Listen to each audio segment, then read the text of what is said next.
Welcome to NKR study point. आज हम परिमेय के बारे में पढ़ेंगे।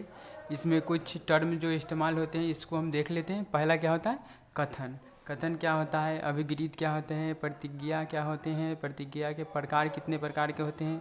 प्रतिज्ञा को कितने भागों में लिखा जाता है इसके बारे में, और उपप्रमेय या उपसाध्य के बारे में जानेंगे। देखिए, आपको परिमेय सिद्ध करने से पहले इस सब की जानकारी बहुत ज़रूरी है, अन्यथा सिद्ध करने में आपको कठिनाई हो सकती है। फर्स्ट देखते हैं स्टेटमेंट क्या होता है। देखिए, स्टेटमेंट यानी कथन।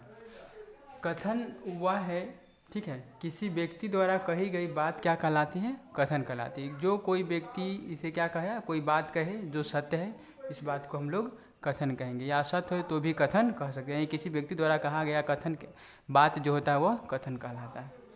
दूसरा है अभिगृहीत या स्वयं सिद्ध क्या होता है। नाम से क्लियर है, स्वयं सिद्ध, जो अपने स्वयं सिद्ध की गई बातों को हम लोग स्वयं सिद्ध या इसको अभिगृहीत कहते हैं, जो परिमेय में आपको बहुत बार देखने को मिलेगी। क्या होते हैं? इंग्लिश में इसको एक्सोम कहते हैं। वैसे कथन जिनके प्रमाण की आवश्यकता न हो, ठीक है, वैसे कथन होते हैं अभिगृहीत या स्वयं से जिसके प्रमाण की कोई आवश्यकता न हो, यानी जो सत्य बात हो, ठीक है, कोई भी व्यक्ति इसे सिद्ध करके इसको सही कर सकता है या अपनी बातों को जांच सकता है, इसे हम कहेंगे क्या? अभिगृहीत या स्वयं सिद्ध। अगला है प्रतिज्ञा क्या होता है? प्रपोर्शन। प्रतिज्ञा क्या है? अभिगृहीत के प्रयोग से जो साधारण कथन या अंकन निकाले जाते हैं उनकी सत्यता प्रमाणित करने के लिए जो आलोचना की जाती है उसे हम प्रतिज्ञा कहते हैं। यहाँ देखिए, कहते क्या है? अभिगृहीत यानी जो कथन ये है जिसकी आवश्यकता नहीं होती जांचने की, उसके प्रयोग से यदि कोई किसी बात को हम सिद्ध करते हैं, उसको प्रमाणित करते हैं, तो उसे हम कहेंगे कि यह प्रतिज्ञा है, प्रपोर्शन है, ठीक है, प्रोपोजिशन है, ठीक है।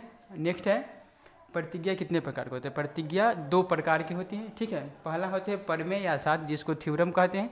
ये थ्योरम के बारे में पढ़ेंगे।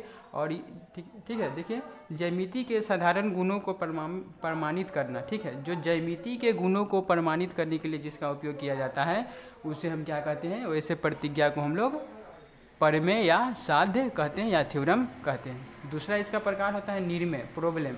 इसमें अंकन नियम का स्थापित किया जाता है, ठीक है। इसमें ज्यामिति के बारे में पढ़ेंगे। इसमें अंक 1 2 3 4 ये सब अंक हुए, अंक को जैसे सिद्ध करना होता है, ठीक है। X Y Z सब क्या आएंगे?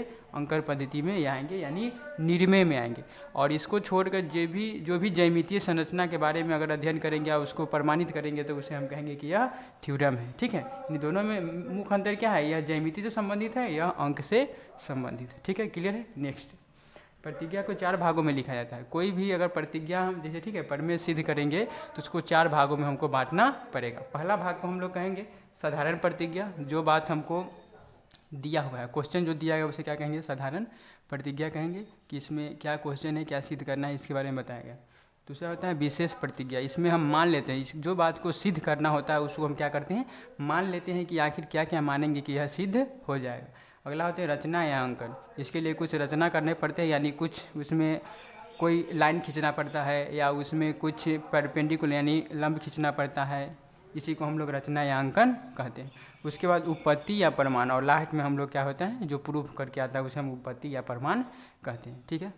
आगे उपप्रमेय क्या होता है या उपसाध्य क्या होता है? ये तो हो गया परिमेय, ठीक। अब उपप्रमेय क्या होता है या सजातीय साध्य भी इसको कहते हैं, कोग्नेट थ्योरम।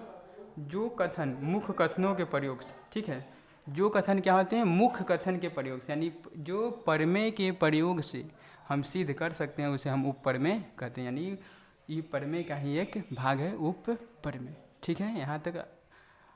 यहाँ तक हम समझते हैं कि आपको क्लियर हो चुका है। एक बार और रिपीट कर देते हैं। कथन क्या होते हैं? किसी व्यक्ति द्वारा कही गई बात कथन कहलाती है। अभिगृहीत या स्वयं सिद्ध क्या होते हैं? वैसे कथन जिनके प्रमाण की आवश्यकता नहीं होती है, स्वयं सिद्ध या अभिगृहीत कहलाते हैं। प्रतिज्ञा अभिगृहीत के प्रयोग से जो साधारण कथन या अंकन निकाले जाते हैं उसकी सत्यता प्रमाणित करने के लिए जो आलोचना की जाती है उसे प्रतिज्ञा कहते हैं। अगला है परिमेय या साध्य क्या होता है? ज्यामितीय के साधारण गुणों को प्रमाणित करना ही क्या कहलाता है? परिमेय कहलाता है। और निर्मेय क्या होता है? इसमें अंकन नियमों का क्या स्थापित किया जाता है, अंकन नियमों को सिद्ध किया जाता है। आगे प्रतिज्ञा के 4 भागों में लिखा जाता है। पहला साधारण प्रतिज्ञा होता है, जिसे हम जो क्वेश्चन दिया रहता है। विशेष प्रतिज्ञा जिसे हम मान लेते हैं। रचना या जिसको मतलब सत्य करने के लिए या सत्य स्थापित करने के लिए उसे हम रचना करते हैं, उसे रचना कहते हैं। आगे उपपत्ति जो प्रमाण करके आता है उसे उपपत्ति कहते हैं। और ऊपर में क्या होता है? जो परिमेय की सहायता से सिद्ध किया जाता है उसे हम उपप्रमेय कहते हैं। अगर वीडियो अच्छा लगे तो लाइक एंड शेयर करें। Thank you.